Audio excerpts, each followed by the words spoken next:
गोविंदा उपखंड क्षेत्र के सायरा पंचायत समिति में जन अनुशासन पखवाड़ा का दिखा व्यापक असर तथा प्रशासन और जनप्रतिनिधियों ने अपील के साथ दी कड़ी चेतावनी की व्यापारी वर्ग न उठाए क्षेत्रवासियों के मजबूरी का फायदा। उदयपुर जिले के सायरा क्षेत्र में राजस्थान सरकार के कर्फ्यू की घोषणा के बाद सोमवार को सभी बाजार व दुकानें पूर्ण रूप से बंद मिली, केवल किराना व मेडिकल की दुकान को छोड़कर। साथ ही सायरा प्रशासन और जनप्रतिनिधियों ने लोगों से अपील की कि सभी क्षेत्रवासी कोरोना गाइडलाइन के नियमों की पालना जरूर करें तथा मास्क लगाए तथा 2 गज की दूरी जरूर रखें। परंतु इसके साथ ही बाजार बंद होते ही कुछ व्यापारी ने माल का स्टॉक कर दोगुने दाम पर बेचने की शिकायत भी प्राप्त की, जिसके चलते सायरा प्रधान सवाराम गमेती और उप प्रधान भारत सिंह बाराट तथा सायरा थानाधिकारी देवेंद्र सिंह देवल और उप तहसीलदार हितेश त्रिवेदी ने व्यापारी वर्ग से अपील के साथ दी कड़ी चेतावनी की अगर कालाबाजारी की शिकायत प्राप्त होती है तो उनके खिलाफ कड़ी कार्रवाई की जाएगी। मैं सायरा SHO देवेंद्र सिंह देवल सभी सायरा थाना क्षेत्र के निवासियों से अपील करता हूं कि कोरोना की जो गाइडलाइन राज्य सरकार के द्वारा निर्देशित की है, सभी क्षेत्र निवासी इसकी कड़ाई से पालना करें, 2 गज की दूरी का पालन करें, सभी मास्क का उपयोग करें, बिना मास्क के कोई भी बाहर ना निकले, अनावश्यक घरों के बाहर ना घूमें, जिसको वास्तविकता में कोई काम हो उसी के लिए बाहर निकले। मैं आप लोगों से अपील कर रहा हूँ कि जो भी कालाबाजारी करता हुआ मार्केट में आपको मिलता है, किराना के सामान पे जो आपसे आवश्यक रेट से ज़्यादा रेट ले रहा है, उसके खिलाफ आप तुरंत हमारे यहाँ थाने में कंप्लेन कीजिए, तहसील में कंप्लेन कीजिए, उसके खिलाफ सख्त से सख्त कार्रवाई करेंगे। और मैं व्यापारियों से भी निवेदन करता हूँ कि वो सब सारे मिलकर इस लड़ाई में हमारा साथ दें, पूरे ग्रामीण क्षेत्र के साथ रहें और कोई भी अनावश्यक कालाबाजारी ना करें। जैसे सर शादी समारोह में कोई संख्या निर्धारित की गई है, उस पर आप क्या कहना चाहेंगे? जो राज्य सरकार के जो निर्देशों की जो पालना है, मैंने प्रथम बोला था कि जो भी राज्य सरकार के निर्देश हैं उनका आप कड़ाई से पालना करें, उसका उल्लंघन ना करें। 50 जो लोग गवर्नमेंट निर्धारित किए हैं उनके नाम से ना बुलाएं। ओके, धन्यवाद सर। मैं उप तहसीलदार सायरा हितेश त्रिवेदी आमजन से कोविड की गाइडलाइन की अनुपालना और राज्य सरकार द्वारा जो हाल ही में 18/4/2021 को जो निर्देश प्रदान किए गए हैं उनकी अनुपालना करने के लिए सभी से संयमित व्यवहार करने की अपील करता हूँ। राज्य सरकार ने सुबह से लेकर के शाम को 5 बजे तक मार्केट खोलने के लिए कहा है और मार्केट के अंदर केवल अति आवश्यक वो मेडिसिन हैं, इसके अलावा आपके खाद्य के पदार्थ से संबंधित कोई भी दुकान है, किराना की दुकान है, सब्जियां हैं, दूध है, ये दुकानें केवल खोलने के लिए अनुमति किया है। और इनमें भी सायरा में हमारी आज व्यापारियों के समस्त व्यापारी संघ की बैठक हुई थी, तो उसमें उन्होंने खुद ने स्वतः स्फूर्त ही सुबह 7 से 11 बजे तक किराना की और अन्य दुकानें खोलने के लिए अनुमति प्रदान करी है कि हम लोग इतने बजे तक ही खोलेंगे, उसके बाद में हम लोग मार्केट को ऑफ कर देंगे।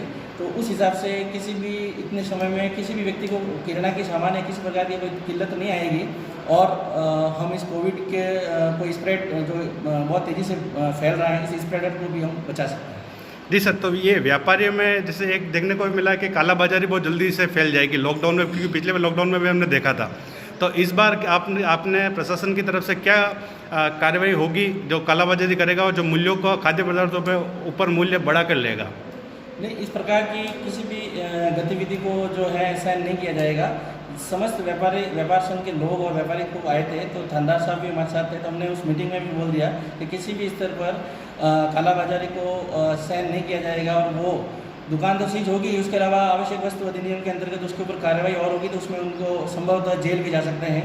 तो सभी व्यापारियों से हमारी पुनश्च एक अपील है कि आप किसी भी स्तर पर वस्तुओं के MRP से अधिक जो है पैसे से वस्तु नहीं बेचें, क्योंकि ये महामारी का समय है, हमें एक दूसरे को सपोर्ट देकर के, संबल देकर के आगे बढ़ने का समय है। केवल सुविधा के लिए हम ये दुकानें खुलवा रहे हैं, इसका मतलब ये कतई नहीं है कि हम हमारे स्वार्थ में इतने अंदर हो जाएं कि आम पब्लिक की कमर टूट जाए और महंगाई ज़्यादा बढ़ जाए। तो इससे मैं अपील और चेतावनी दोनों ही समझें, आप किसी प्रकार से कालाबाजारी नहीं करेंगे। जी सर, एक क्वेश्चन और था, जैसे शादी ब्याह में जैसे लोगों की जो संख्या निर्धारित कर रखी है उसमें कैसे क्या होगा और उस एरिया में अगर कंटेनमेंट जोन बन जाता है तो उसके लिए क्या कार्रवाई होगी? पिछली बार की जैसे ही इस बार भी शादियों के सीजन में ही ये कोविड जो है वो बहुत ज़्यादा फैल रहा है, तो निश्चित रूप से जिसके घर पे शादी होती है उनको ये लगता है कि हमारे ऊपर फाउंडेशन है या बंधन सरकार या मशीनरी द्वारा किया जा रहा है, लेकिन वो बंधन उनके खुद के फायदे के लिए किए जाते हैं। राज्य सरकार के आदेशानुसार शादी में अनुमति केवल 50 लोगों की ही दी जा सकती है और इससे यदि अधिक व्यक्ति जमा होते हैं शादी के फंक्शन है तो उसके ऊपर 25,000 रुपये से बहुत दंडनीय अपराध हैं। और दूसरा ये है कि शादी विवाह की अनुमति एसडीएम साहब के यहाँ से आपको या वहाँ पर मेल कर सकते हैं या वहाँ जाकर के ले सकते हैं। इसमें जो भी दूल्हा और दुल्हन है उसके आईडी कार्ड जिसमें उनकी जन्मतिथि अंकित हो कि वो 18 वर्ष से ऊपर के हैं, और एक निवेदन कि भाई हम कोविड गाइडलाइन की पालना करते हुए ही शादी समारोह का बिल्कुल सादे और छोटे से फंक्शन, क्योंकि शादी के अलावा जो भी फंक्शन है वो सारे बैंड है, सामाजिक धार्मिक समारोह जितने भी हैं इसके अलावा वो सारे अभी प्रतिबंधित हैं।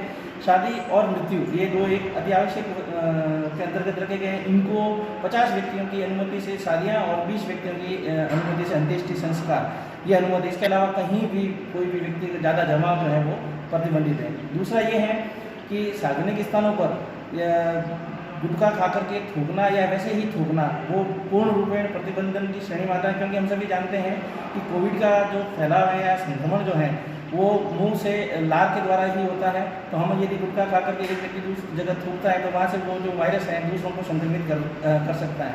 और अभी का जो वायरस है वो म्यूटेंट स्ट्रेन है और वो ज़्यादा घातक है पिछली बार की तुलना में। इस बार हम देख ही रहे हैं गाँव तक तो फैला ही है, लेकिन ये जान भी ले रहा बहुत ज़्यादा घातक है, ये लीथल हो चुका है। और यदि हम कहीं भी सार्वजनिक स्थानों पर गुटखा खा करके थूकते हैं तो उससे ये ज़्यादा फैल सकता है।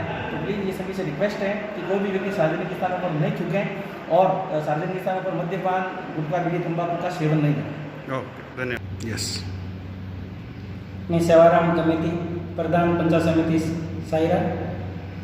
मेरा तो लोगों से यही अपील है कि इस क्वारंटाइन के समय में अपने 2 गज की दूरी बनाए रखें और मास्क पहन करके रखें। और इसी के साथ में मेरे व्यापारी भाइयों से निवेदन है कि पहले से ही 1 साल से लोगों की कमर टूट चुकी है, इनके जो खाद्य सामग्री है उनकी मूल्य बढ़ा करके नहीं लेवे, ये मेरा व्यापारी भाइयों से भी निवेदन है। और अपने शरीर के सावधानी खुद रखें। जिस तरह से जो महामारी चल रही है और उसको देखते हुए राजस्थान सरकार ने जो नई गाइडलाइन चालू की है उसको सभी को ध्यान में रखना चाहिए। वैसे मैं मेरा परिचय दे देता हूँ। मैं भारत सिंह बारट, उप प्रधान सायरा। मैं सभी सायरा पंचायत समिति के क्षेत्रवासियों से ये कहना चाहता हूँ, आप 2 गज दूरी जो है और एक मास्क जरूर लगाएं और अपने हाथ लगातार सैनिटाइज से धोते रहें। अभी बहुत महामारी बहुत ज़ोरदार चल रही है और इसको देखते हुए आप जितना घर से कम बाहर निकलें, ज़रूरत हो तो ही घर से बाहर निकलें, अन्यथा नुकसान अपने परिवार वालों को ही उठाना पड़ेगा। और मैं एक और ये कहना चाहता हूँ, जितने भी व्यापारी हैं अगर वो इस कोरोना काल की मजबूरी का फ़ायदा उठाकर अगर किसी रेट को डबल, कोई चीज़ है उसकी रेट है उससे डबल रेट में बेचता है तो वो ज़रूर मुझसे संपर्क करें या किसी प्रशासन से संपर्क करें, उनके खिलाफ कड़ी से कड़ी कार्रवाई करवाएंगे। ओके, धन्यवाद सर।